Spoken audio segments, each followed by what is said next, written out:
How you going, everyone?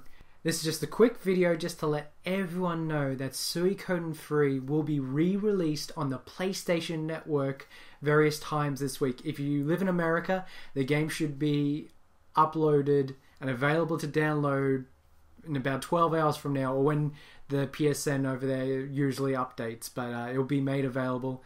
And if you live in the PAL region, it should be available sometime this week or the week after. And this is truly a momentous thing if you live in the PAL region, because we never got the game back when it was initially released in 2002.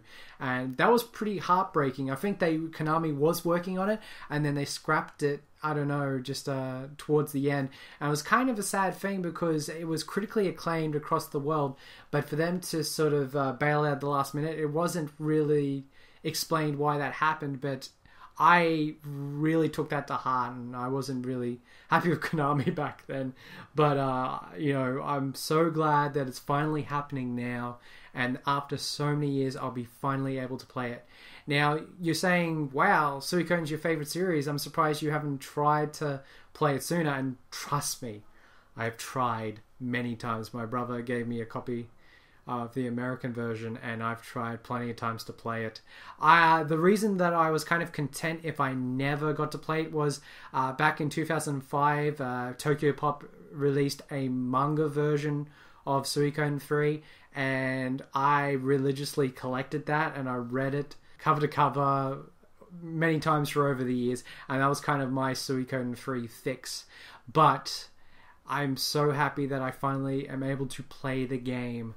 And I will say this now, I'll be downloading it as soon as it's made available, and you won't be seeing me for ages because I will just be glued to the screen and I'll finally play the final chapter of the game. Yes, for anyone that doesn't know, Suikoden 3 is actually the last game that takes place in the Suikoden main timeline. Of course, you got games like Suikoden Tier Crease and Suikoden Centennial Tapestry. They're not a part of the main series, but Suikoden 3 is actually at the end of the timeline.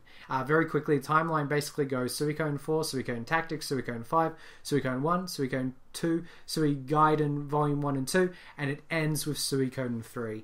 I do want to make this warning to anyone that wants to play 3. I highly suggest you play 1 and 2 first.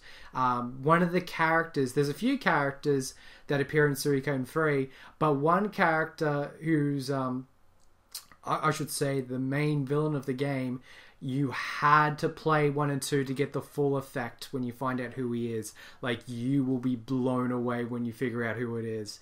And that's my only advice to you. But I am so happy, guys. It's finally here. I'm going to go grab me a points card and I'm going to download that sucker straight away tomorrow. So that's it for this video. Tell me if you were one of those poor unfortunate fools like me back in the day that wasn't able to play Suikoden 3, and and I'm assuming that you're definitely going to be downloading it anytime soon. So that's it for this video, guys. Have a good one. Take care.